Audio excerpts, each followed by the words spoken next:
E novas imagens de Cara de Barro dão uma ideia inicial de como será o filme. Eu vou dizer tudo que a gente já sabe até aqui para você. Segura aí. Olá, Sociedade de Consumo Pop, estamos de volta. Bora falar de Cara de Barro. Clayface já está filmando em locações e imagens estão aparecendo a todo momento. Detalhes dos carros de polícia, detalhes dos furgões de televisão e do próprio personagem principal, que aparece com uma maquiagem desfigurada, prática, né? Com o olho caído, assim, uma coisa tenebrosa, tentando se esconder num capuz, que fez muita gente começar a se perguntar sobre o que é esse filme. Antes de mais nada, vamos fazer aqui uma historinha de como surge esse filme Cara de Barro e por que o Cara de Barro, um vilão, sei lá, conhecido pelos fãs, mas num time B da galeria de vilões do Batman, que é incrível, que são muito famosos. Pinguim, Coringa, Mulher Gato, Charada, enfim. Por que foi escolhido o Cara de Barro? Começa com um roteiro escrito pelo Mike Flanagan, cara que tem tarimba de filmes de horror. Ele entrega esse roteiro pro James Gunn como sendo um projeto independente. Não é um projeto envolvendo o Batman do Matt Reeves. Não era o Cara de Barro do Matt Reeves a princípio. O James Gunn pega, lê e fala: isso aqui combina com o que eu estou imaginando pro meu universo da DC. E principalmente pro meu micro-universo do Batman, Gotham City. Se fizermos alguns detalhes aqui, colocarmos um ou outro easter eggs, colocarmos um comentário aqui e ali, é possível integrar perfeitamente esse roteiro aqui, que sem querer combina com o que eu estou imaginando. E aí ele anexa o Cara de Barro, o roteiro do Mike Flanagan, no seu DCU. Então ele nunca foi parte de Matt Reeves, nunca foi parte do que o Matt Reeves quer fazer pro Batman do Robert Pattinson. Então a gente imagina que esse Cara de Barro, ele é um Cara de Barro mais próximo da versão monstruosa, e não daquela versão da Era de Ouro, onde era um cara com uma máscara de barro. Um assassino serial killer, uma espécie de Jack Stripador. Não.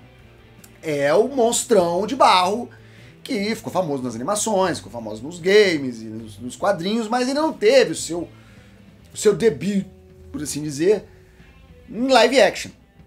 Tem um Cara de Barro que aparece em Creature Commandos e tá no DCU. Não há porquê você dizer que não é o mesmo. E aí que vem a primeira questão, a primeira dúvida. Peraí, se esse Cara de Barro que tá aparecendo nas imagens é só um cara deformado, o que tá acontecendo com o DCU? Cadê o monstrão que troca de forma, que expande, que fica borbulhando, que parece um grande balde de cocô? Eu acho, e aqui eu vou colocar a minha opinião, que analisando alguns quadrinhos específicos envolvendo o Cara de Barro, eles estão criando uma progressão.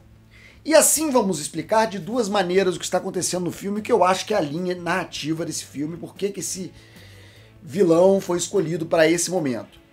Eu vou explicar dentro da história, dentro da trama e fora também nos bastidores. São duas formas de entender o que está acontecendo. Primeiro, seguindo determinadas histórias em quadrinhos, determinadas linhas de arco de personagem, nós temos um Cara de Barro que é um ator famoso, é um ator bonito, que sofre um acidente, se não me engano, um acidente de carro, e fica desfigurado.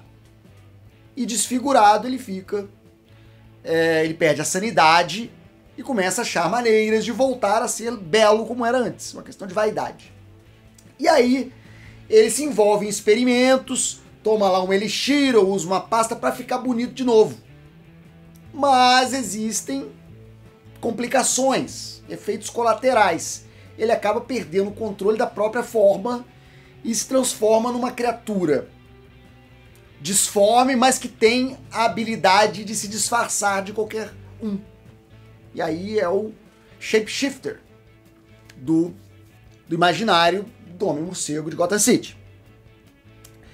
Logo, eu acho que na história está havendo uma progressão do personagem. O que nós estamos vendo nesse momento, nas locações, é o início da história do Cara de Barro. O drama do maluco que perdeu a face. E o sofrimento que ele passa, que justifica ele ir até as últimas consequências, até mesmo criminosas, para recuperar seu status, sua forma antiga, modelo de beleza, que fez sua carreira. É uma questão de vaidade. O que aproxima muito o Cara de Barro do filme da Substância, né? Mas o Cara de Barro veio antes da Substância, então na verdade Substância que copia o Cara de Barro. Também eu achei as imagens vazadas ali uma coisa meio Darkman. Você lembra do Darkman, um filme do Sam Raimi, com o Liam Neeson, que ele também fica desfigurado e fica meio maluco porque afeta as conexões neurais e tal, ele tem uns picos de energia maluco lá, uns berserk, e ele vira um super-herói desfigurado, Darkman.